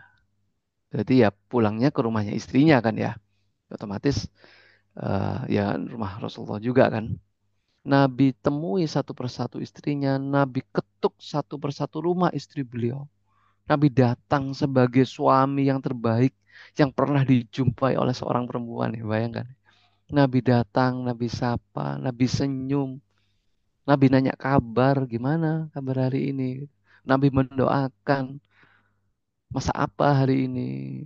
Kadang menyampaikan nasihat-nasihat ringan. Ini sulit kita praktekkan ya, ya. Sulit ya. Ya jujur aja sulit. Rasulullah pada saat itu ya kurang lebih kalau dibuat maksimal ya 9 pada saat itu. Istri Rasulullah yang masih hidup selama Rasulullah hidup ya. 9. Kan sebenarnya 11. Dua sudah wafat duluan. Tahu nggak siapa yang wafat duluan sebelum Rasulullah? PR ya. Istri Nabi itu ibunda kita ya, Ummahatul Mukminin. Jangan sampai kita tidak tahu ibu kita gitu. Ya, ini kalau nggak salah pernah kita angkat kan ya topik ini di salah satu judul Nakas Mengaji Sirah Nabawiyah ya. Nah, banyak ya, kurang lebih 9 rumah lah ya yang diketuk oleh Rasulullah di pagi hari itu. Satu persatu diketuk, ditemui, ditanyakan kabarnya, dan Rasulullah hadir sebagai semua suami yang terbaik. Dan penerimaannya sungguh luar biasa dari istri-istri beliau. Rasulullah menanyakan, eh, hal indakum syai, apakah ada sesuatu, maksudnya ada makanan nggak hari ini? Bunda Aisyah yang ditanya pada saat itu, tidak ada makanan ya Rasulullah. Subhanallah. Ini rumah manusia terbaik ya. Rumah generasi terbaik. Di rumahnya nggak ada makanan. Nggak ada makanan. Kalau kita kan, kalau nggak ada makanan, kelihatannya nggak mungkin kan ya. Pastilah ada makanan di rumah kita. Ya tinggal masak gitu ya. Ini nggak ada makanan sama sekali. Apa yang Rasulullah katakan? Ya udah, aku puasa aja, nggak masalah. Nggak rewel gitu, enggak karena urusan makan urusan yang sangat sangat sederhana di mata Rasulullah SAW. Urusan makan itu urusan yang sangat simple. Jadi nggak rumit lah, Rasulullah urusan makan nggak rumit. Kalau ada makanan, ya Rasulullah makan. Pernah suatu saat, suatu ketika Rasulullah itu, atau ini ya, Bunda Aisyah itu menyimpan makanan kesukaan Rasulullah. Semacam adonan kurma gitu ya, dicampur dengan tepung atau dengan madu, kemudian ada campuran minyak zaitun juga kalau tidak salah. Namanya apa ya, namanya his kalau nggak salah. Kue adonan his, bisa di browsing ini teman-teman. Itu makanan kesukaan Rasulullah. Itu dapat Bunda Aisyah dikasih oleh sahabat yang lain beberapa, atau mungkin di hari yang sebelumnya, di malamnya itu disimpan. Karena ini makanan kesukaan Rasulullah, disimpan untuk Rasulullah di keesokan harinya. Ketika ditanya ada makanan, oh aku menyimpan untuk mulai Rasulullah. Nah, indah sekali kan ya. Hais namanya ya kalau nggak salah, hais. Adonan kurma campur dengan tepung atau apa, saya lupa. Ya nggak pernah tahu saya. Itu di lewatnya nanti, bisa dicari lah ya, dicari. Nah, Rasul temui istrinya kadang-kadang memberikan nasihat. Rasulullah menemui Juwairiyah. Juwairiyah, beliau itu ketika Rasulullah datang, Juwairiyah itu sedang duduk berzikir. Tidak menyambut Rasulullah. Ya, tidak menyambut Rasulullah. Kemudian Rasulullah pergi, masih berzikir. Kemudian kan geser ke rumah yang lain kan ya. Kemudian balik lagi ke rumahnya Juwairiyah. Juwairiyah masih duduk di situ. Masih zikir. Kemudian diangkatkan sama Rasulullah. Wahai Juwairiyah, maukah engkau kuajari sebuah kalimat, 4 buah kalimat lah, ya 4 kalimat, yang ini kalimatnya setara dengan apa yang engkau baca, engkau zikirkan selama tadi itu. Oh mau ya Rasulullah, diajarkan. Subhanallah wa bihamdih, adada khalqih, wa nafsih, wa zinata arsyih, wa midada kalimatih. Wah, Maha suci Allah dengan segala pujiannya, dengan sebanyak makhluknya, wa ada khalqi, wa ridho nafsi, dan sebanyak ridho yang disampaikan kepadanya, wa zinata arsy, dan sebanyak atau semewah arsy beliau. Bayangkan arsy Allah besar banget kan ya. Wa midada kalimatih, dan sebanyak jumlah kalimat-kalimat Allah yang tersebar di muka bumi ini. Itu pujian bagi Allah yang itu setara, bahkan bisa melebihi yang dizikirkan oleh Juwariyah tadi. Itu. Jadi pagi itu ya, menemui Rasulullah, menemui istrinya satu persatu. Setelah itu, Rasulullah kemana? Rasulullah SAW kembali ke masjid di waktu duha, dan waktu duha ini adalah waktu yang paling panjang Nabi menyampaikan ilmu kepada para sahabatnya. Nah ini konsep Nabi, ini sekolah Nabi ini ya. Ini kampusnya Nabi itu di sini, di waktu duha itu. Dan ini nanti dilestarikan di zaman-zaman setelah Rasulullah SAW. Sahabat-sahabat memiliki majelis-majelis tertentu, ada majelis Bunda Aisyah, ada majelis Abdullah bin Umar, ada majelis Abdullah bin Abbas, itu di masjid. Nanti berkembang satu majelis itu menjadi satu madrasah sendiri, menghasilkan guru besar sendiri gitu ya. Nah, di waktu duha itu adalah waktu yang terpanjang Rasulullah menyampaikan ilmunya. Kadang-kadang Rasulullah kalau dikit gitu ya, sahabatnya ya segelintir saja yang ikut, cuma dibikin lingkaran. Kalau banyak ya dibikin soft gitu ya, atau kalau enggak di sebelah kanan, sebelah kiri, sehingga tengahnya kosong untuk orang yang ingin berdialog. Kadang-kadang Rasulullah, kadang-kadang Rasulullah outdoor gitu ya, pembelajarannya kadang-kadang outdoor. Jadi nggak hanya indoor saja ya, berkunjung kemana, menemui apa di luar, kemudian dijadikan bahan untuk pembelajaran. Seperti apa ya, contohnya nemu nemu bangkai gitu ya. Wah, itu jadi pembelajaran yang sangat mendalam ya. Orang-orang yang gibah itu kan bagaikan memakan bangkai saudara. Nah, itu dijadikan isu topik pembelajaran. Kadang-kadang Rasul tidak hanya sekedar memberikan kuliah satu arah, Rasul kadang-kadang bertanya, contohnya ada duruna al-muflis, apakah kalian tahu siapakah orang-orang yang bangkrut itu? Al-muflis, orang yang bangkrut. Kalau apakah kalian tahu orang yang bangkrut itu seperti apa? Nah, kan ada dialog di situ. Sahabat menjawab, orang yang bangkrut itu yang nggak punya harta, nggak punya dinar, nggak punya apapun yang mereka punyai gitu, yang nggak ada harta gitu. Salah, bukan itu orang muflis. Orang muflis, orang yang bangkrut itu adalah orang yang ketika hari akhir membawa pahala yang banyak, pahala puasa, pahala zakat, pahala apa namanya, sholat dan seterusnya.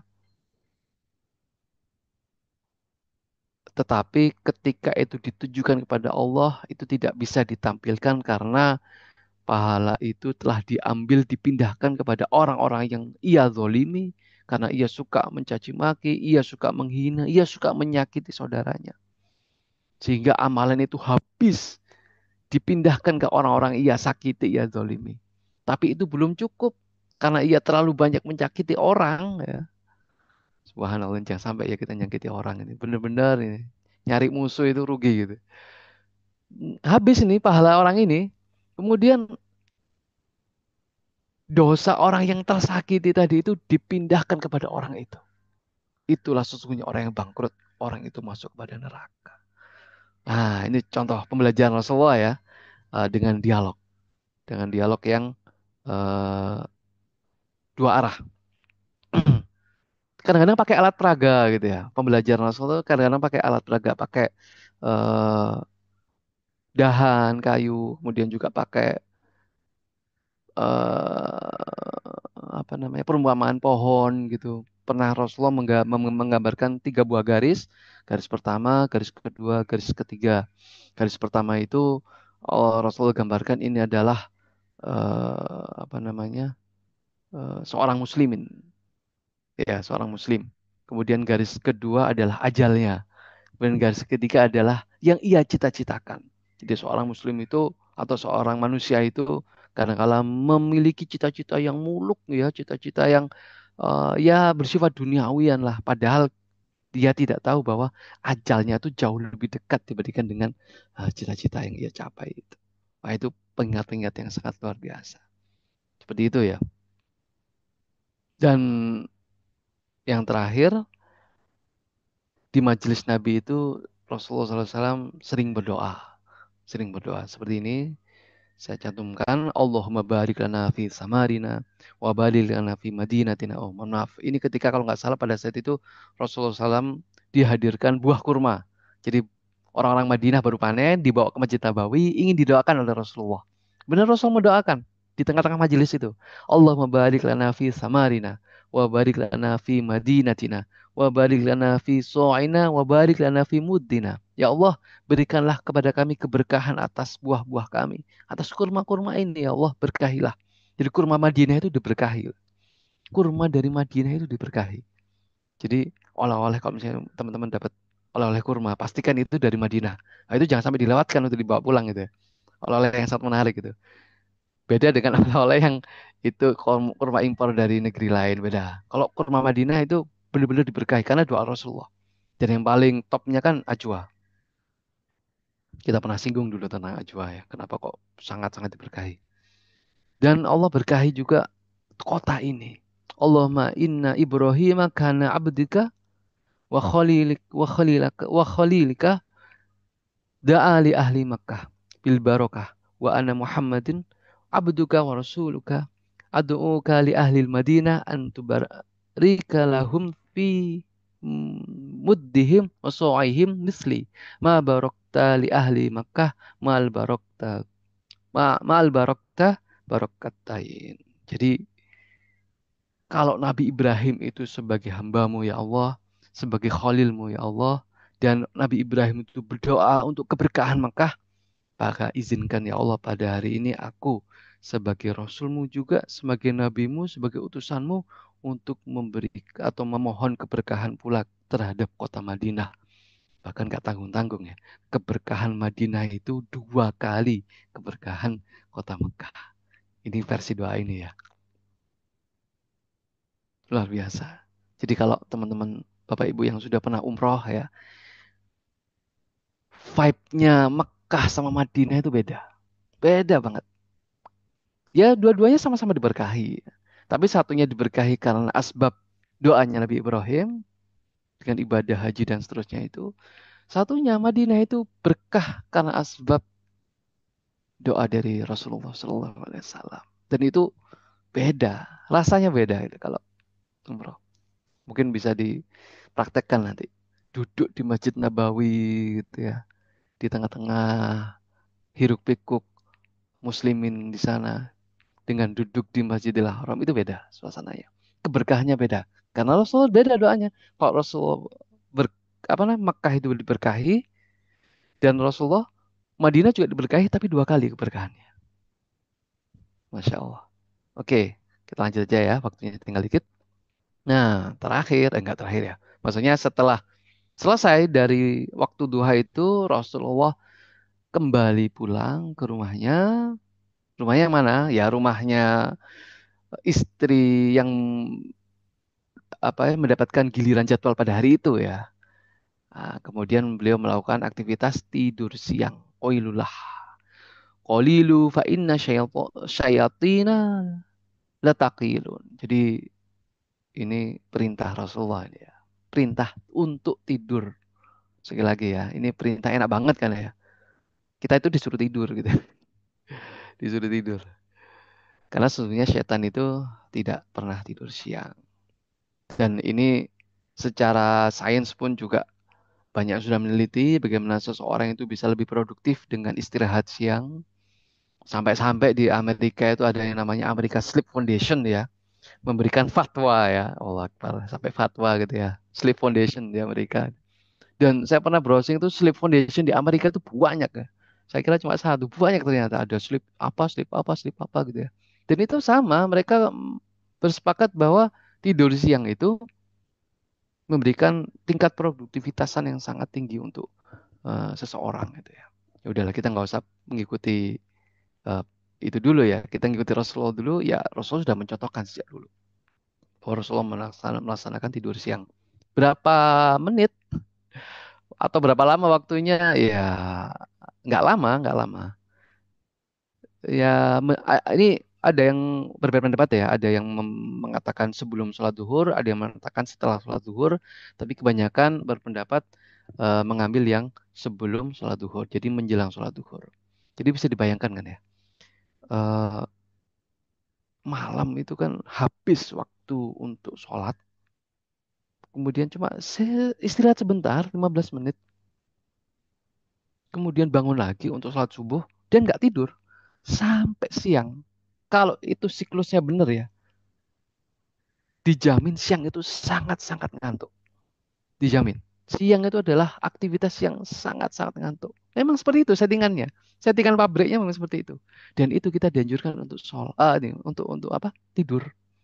Waktunya pun nggak lama. Cuma fase satu tidur aja, nggak sampai deep sleep. 15 sampai 20 menit. Sama seperti sholat apa? Tidur menjelang subuh. Dan itu cukup untuk menyegarkan tubuh. Itu sangat cukup. Bisa dipraktekkan. Tapi izin dulu ya. Yang pegawai-pegawai izin dulu ya. Kalau nggak diizinkan ya jangan dilawan ininya. Eh, aturan di tempat kerjanya ya. Mudah-mudahan Allah berikan kesempatan kita berdoa agar bisa diberikan waktu yang cukuplah untuk tidur siang. Kalau sekolah-sekolah sekarang, sekolah-sekolah Islam, anak-anak kita banyak sih. Saya amati gitu. Ada waktu space untuk tidur siang itu, subhanallah. Mudah-mudahan bisa menjadikan budaya yang bagus ya. Oke.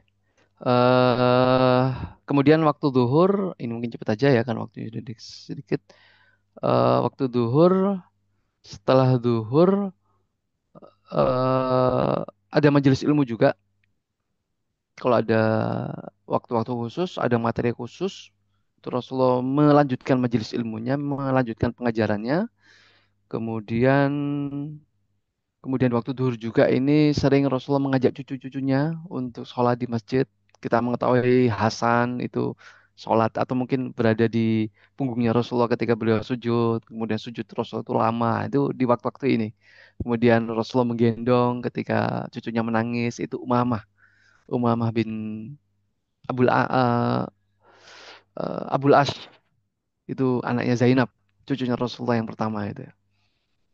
Nah, itu bukan cucu Rasulullah pertama. Cucu Rasulullah dari anak pertama. Ya. Umamah itu yang digendong Rasulullah ketika beliau sholat itu.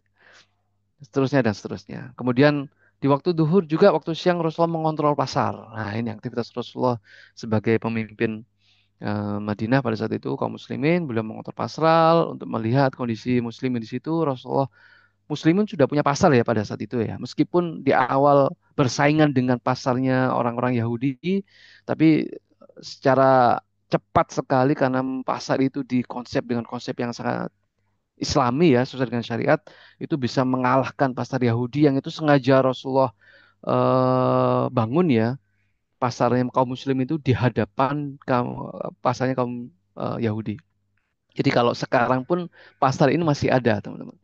Di pasar Manakho kalau tidak salah bisa di browsing.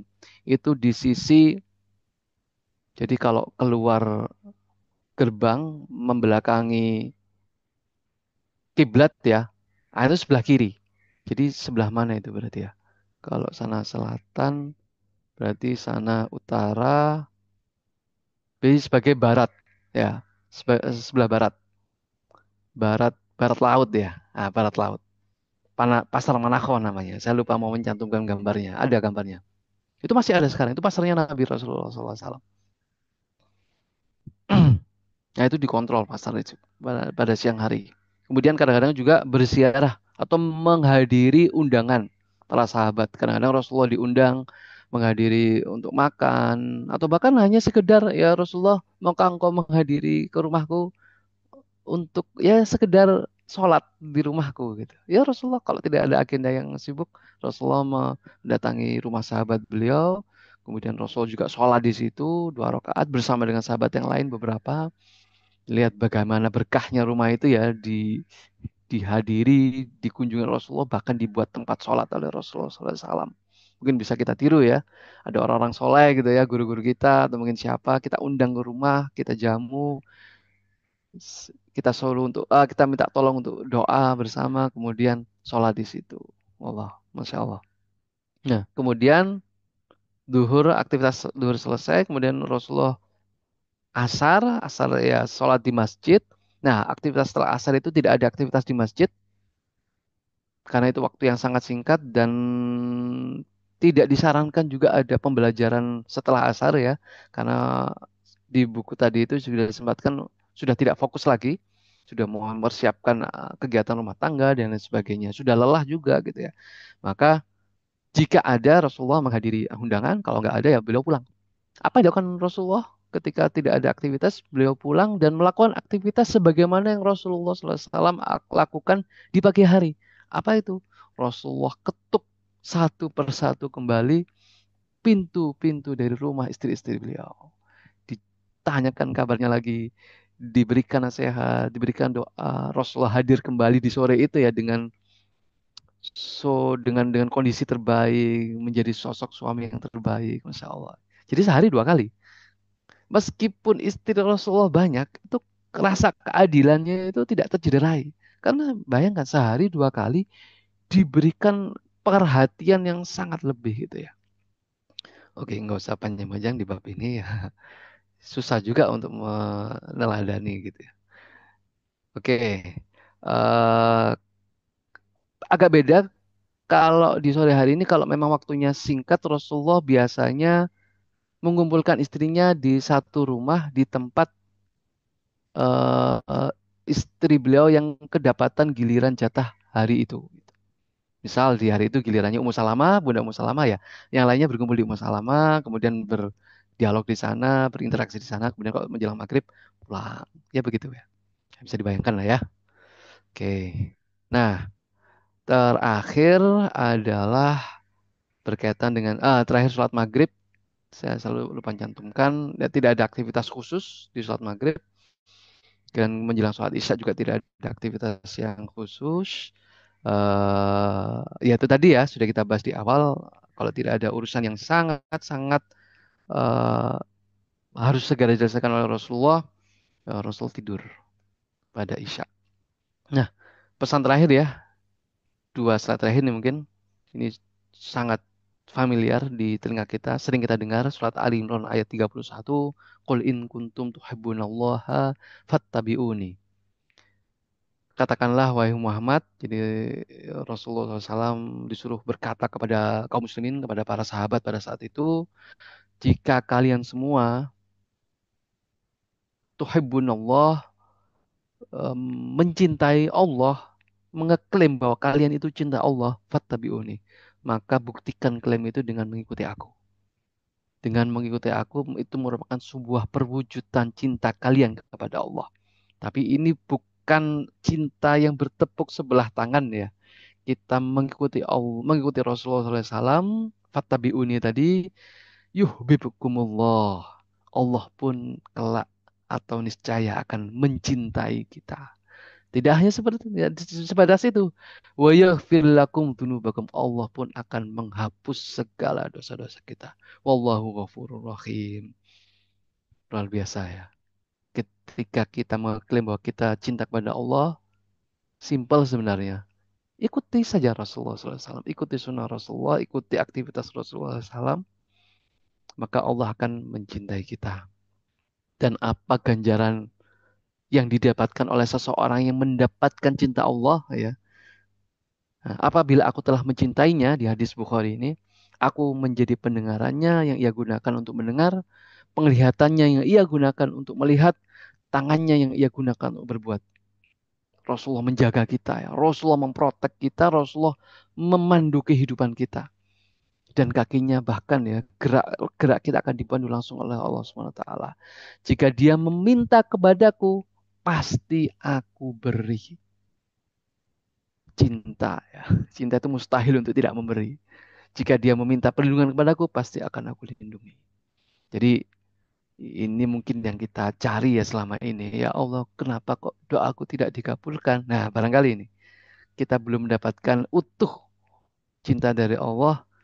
Karena mungkin barangkali kita, ya saya pribadi juga, saya mengingatkan pada diri saya sendiri, kita belum utuh mengikuti Rasulullah SAW yang hidupnya sangat-sangat berkah itu, yang sangat baik itu, dan tentu saja yang sangat produktif itu. Itu mungkin yang bisa saya sampaikan. Wallahu ta'ala bishawab. Sangat-sangat singkat karena memang waktunya panjang. Ya kalau kita membahas 14 jilid tadi ya, ya 1 tahun gitu ya mungkin kita bahas untuk membahas kehidupan Rasulullah SAW. Mudah-mudahan bisa bermanfaat. Saya kembalikan kepada Dr. Agung. Monggo, Dokter. Barangkali ada yang bisa di-sharekan bareng-bareng di sini. Sangat, sangat. Terima kasih teman-teman sangat untuk Aku aku udah punya mobil baru loh. sebentar. Aku udah punya mobil baru yang beli di Shopee. Ya, sebentar. Guys, Kamu tuh sangat betul sangat Dokter Faisal Mati Iya, atas dong. Iya. paparannya. Ngapunten ini anak juga lagi guys, ingin nempel terus. Ngapunten sangat. guys, Monggo dari hadirin ada yang ingin ditanyakan guys. atau Aku didiskusikan. punya Monggo. mobil. Oh itu Kalau emang di pintar pemaparan teman-teman. tadi, apakah betul memang Rasulullah ketika sudah diangkat sebagai nabi tidak melakukan aktivitas pekerjaan? Betul. Ya, Ya, pekerjaan itu maksudnya mencari nafkah. nafkah gitu. Ya, nafkah. Jelas sebagai suami Benar ya. Jelas sebagai suami Rasulullah SAW tidak ini ya, tidak berniat untuk meninggalkan tanggung jawab sebagai pemberi nafkah yang paling utama ya, tidak jelas itu ya. Tetapi di sini istri-istri Rasulullah SAW itu memang spesial ya. Para ibunda kita itu memang sangat-sangat spesial kan. Beliau semua itu sangat memahami bahwa Rasulullah itu nabi gitu ya. Tugasnya itu mulia, sangat besar, sangat kompleks, sangat luas gitu ya. Sehingga jika nanti ketika Rasulullah SAW itu tidak punya harta karena lebih mengurusi kaum muslimin yang lain, ibunda kita paham. Ya ada suatu fase agak sedikit intrik, ya, itu kisah lain lah ya, yang menceritakan ini ya sampai Rasulullah menegur para istri-istrinya yang ingin menaikkan ini ya uang uang bulanannya itu menarik ya kapan-kapan kita bahas. Tapi sebagian besar Rasulullah istri-istri Rasulullah paham bahwa peran Rasulullah itu sebagai nabi itu luar biasa. Sehingga sering ya tidak ada makanan, tidak ada nafkah itu sering karena peran nabi seperti itu. Tapi bukan berarti Rasulullah meninggalkan tanggung jawab ini. Oh enggak. Karena ada suatu fase di mana Rasulullah itu berkecukupan karena mendapatkan yaitu tadi mendapatkan hadiah, mendapatkan apa namanya jamuan dari yang lain dan seterusnya dan seterusnya. Nah, kalau ada pertanyaan apakah Rasulullah masih menjalankan aktivitas mencari nafkah? Pertanyaannya adalah ditanya balik, apa sih sebenarnya aktivitas Rasulullah itu sehari-harinya ya? Maksudnya mencari nafkah Rasulullah itu seperti apa sih? Kalau pada zaman itu Rasulullah SAW itu sebenarnya profesinya apa sih? Kita terkenal sebagai pedagang kan ya, pedagang. Pedagang itu bahasa kita itu ya jualan gitu, ya, jualan. Tapi pada saat itu bukan jualan seperti jualan di pasar itu enggak. Rasul itu kalau jualan atau pedagang mengadakan aktivitas dagang itu sampai ke luar negeri. Aktivitasnya aktivitas internasional ya, ekspor impor, dagang-dagang besar namanya. Itu aktivitas orang-orang Quraisy seperti itu. Rasulullah, Abu Bakar, Umar, Utsman itu semuanya profesinya pengusaha, pedagang. Sudah kita bahas ya yang dulu ya. Itu merupakan skill khusus para orang-orang ahli Quraisy itu ya. Mereka semuanya ahli dalam berdagang. Bahkan ada di surat khusus surat Quraisy. Mereka dagangnya itu bisa kapan-kapan, nggak mengikuti musim itu, nggak mengenal musim. Apa itu musim dingin, apa itu musim panas, bisa melakukan dagang. Dan Rasulullah melakukan aktivitas dagang. Tapi itu sebelum menjadi nabi. Setelah Rasulullah SAW menjadi nabi, terutama waktu itu di Mekah, itu Rasulullah sudah tidak pernah berdagang ke luar. Ya, dagang itu ya aktivitas jual beli yang ekspor impor tadi itu ya. Beliau benar-benar memanfaatkan modal pribadi beliau untuk hidup, modal pribadi beliau untuk menafkahi keluarganya sampai menyantuni sahabat-sahabat, memerdekakan budak itu dari harta beliau. Yang paling masyhur adalah beliau menggunakan modalnya Bunda Khadijah sendiri sebagai istrinya yang lebih kaya kan ya, lebih tajir gitu. Itu bahkan sampai habis. Sampai habis. Nah, bagaimana di Rasulullah di Madinah? Karena di Madinah sudah ada pasar, sebenarnya ya juga Rasulullah SAW karena mengunjungi pasar itu juga melakukan aktivitas jual beli. Artinya ya Rasulullah butuh apa, Rasulullah ingin menjual apa ya eh, bisa dilakukan di pasar itu, tapi bukan menjadi sebuah profesi utama. Tidak Rasulullah buka lapak di situ enggak. Rasulullah buka toko di pasar Manakho pada saat itu enggak. Rasulullah tidak melakukan itu. Rasulullah sudah tidak melakukan aktivitas jual beli yang itu ya menjadi pengusaha tadi itu saat Rasulullah menjadi nabi. Beda seperti mirip seperti Abu Bakar dan Umar kalau tidak salah. Abu Bakar dan Umar itu ketika menjadi khalifah itu sudah nggak berdagang juga. Apalagi Umar itu wah itu juga kelihatan sederhananya gitu. Itu sudah nggak melakukan perdagangan juga. Nggak boleh nggak berdagang. Makanya ada aturan menggaji kepala negara pada saat itu. Kalau Jepang Rasul nggak ada, kan nggak ada kas waktu itu. Nah, ketika Khalifah Rasyidin, zaman Abu Bakar, Umar itu dapat gaji dari Baitul Mal. Abu Bakar mengambil, tapi Umar nggak ngambil. agar Umar bisa menyaingi Abu Bakar. Karena selama ini kan Umar nggak bisa menyaingi Abu Bakar. Nah, karena Abu Bakar sudah wafat, Umar masih ngambil gaji. Nah, bagaimana dengan Rasulullah? Ya Rasulullah tetap mendapatkan pemasukan ya dari hadiah, dari sahabat yang lainnya, dari ghanimah, dari yang lainnya juga ya, harta, aset pergubahan Rasulullah. Rasul punya aset. Rasul kalau tidak salah punya aset, punya beberapa kebun, sebagian beliau wakafkan gitu ya. Tetapi profesi beliau sebagai pengusaha sudah tidak digunakan lagi untuk jual belinya tadi ya. Seperti itu dong. Jadi ya terkadang Rasulullah miskin, terkadang Rasulullah hidup sederhana, terkadang kaya di saat di Madinah bukan kaya lah, maksudnya berkecukupan. Tapi definisinya cukup harus didetailkan ya. Miskin itu kayak gimana? Bayangan kita nggak punya uang sama sekali kan ya. Tapi kaya itu juga apa cukup itu kayak gimana? Itu kan harus didefinisikan dengan fakta. Itu ada beberapa fakta yang menarik. Bagaimana wakaf Rasulullah itu berapa jumlahnya, berapa contohnya ya kayak Utsman kan kaya. Kemudian perbandingannya Ali. Ali pun juga nggak dibilang kaya kan ya. Ali itu dibilang miskin ya. Tapi miskinnya Ali itu masih memiliki aset gitu ya. Nah, definisi miskin di sini sebenarnya lebih cocok adalah sederhana. Sederhana. Jadi tidak terlihat mewah kehidupannya. Seperti beberapa sahabat yang lain kan yang terlihat mewah. Kayak Abdurrahman bin Auf, Utsman, Tolha, Zubair itu kan terlihat memang beliau mapan kehidupannya. Allah alam. Gitu dong. Betul sangat Ustaz Faisal Mad. Memang kami sendiri juga tadi belum menemukan nih kalau untuk bacaan. Terima kasih atas. Berarti kalau kesehariannya beliau dalam hal nafkah, maksud saya bagaimana begitu? Artinya secara secara manusiawi dapat pemberian dari sahabat-sahabat gitu, atau bagaimana? Oh nggak salah Pak, di tidak diperbolehkan untuk menerima Ya, aku atau zakat atau gimana ya? yang nggak dibolehkan zakat atau sedekah. Ya zakat harta ada ya bahasa kita ziswaf ya zakat infak sodako wakaf gitu ya.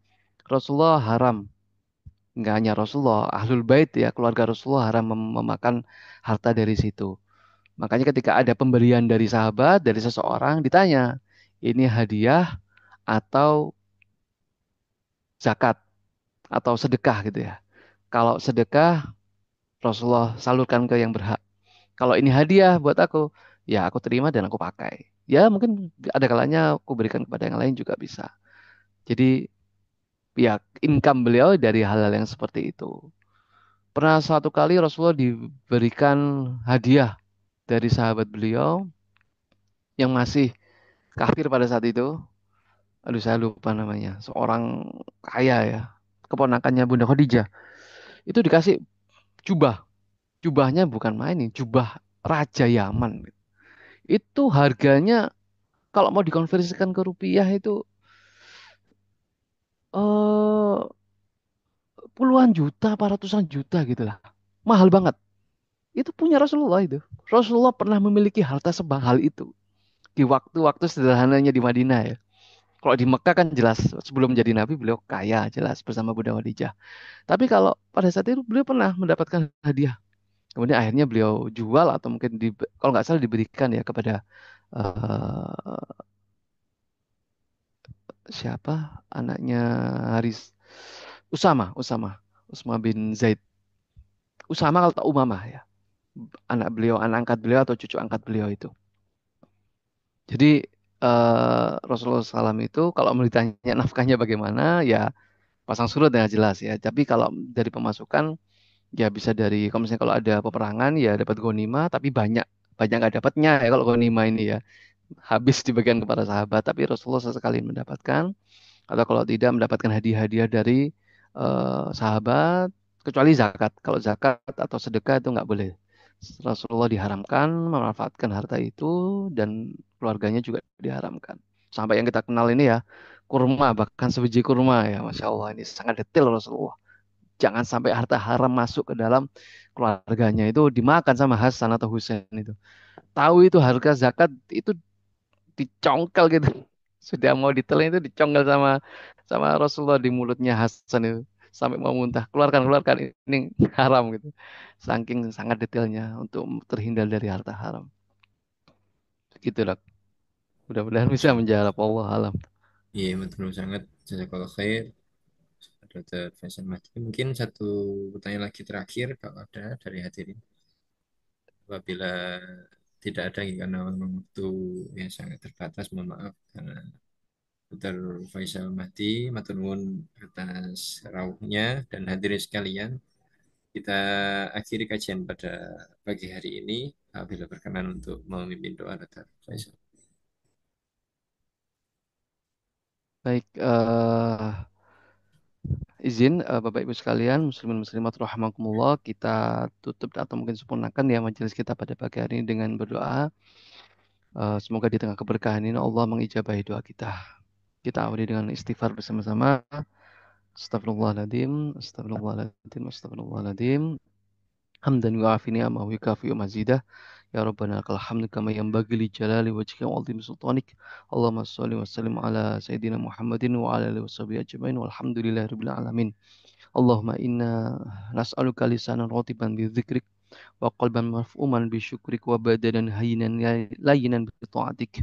Allahumma inna nas'aluka imanan kamilan wa nas'aluka qalban khashian wa nas'aluka ilman nafi'an wa nas'aluka yaqinan shadiqan wa nas'aluka dinan qayyiman wa nas'aluka al-afiyata min kulli baliyah wa nas'aluka tamamal ghina 'anil nas wa hab lana haqiqatal imani bik hatta la nakhafa wa la narju ghairaka wa la na'budu syai'an siwak waj'al yadaka mabsutatan 'alaina wa ala ahlina wa auladina wa man ma'ana bi rahmatik wa la takilna ila anfusina tarfata ain wa la takilna ila anfusina tarfata ain wa la aqalla min dhalika ya ni'mal mujib wa sallallahu ala sayyidina Muhammadin nabiyil karim wa ala alihi washabihi ajmain.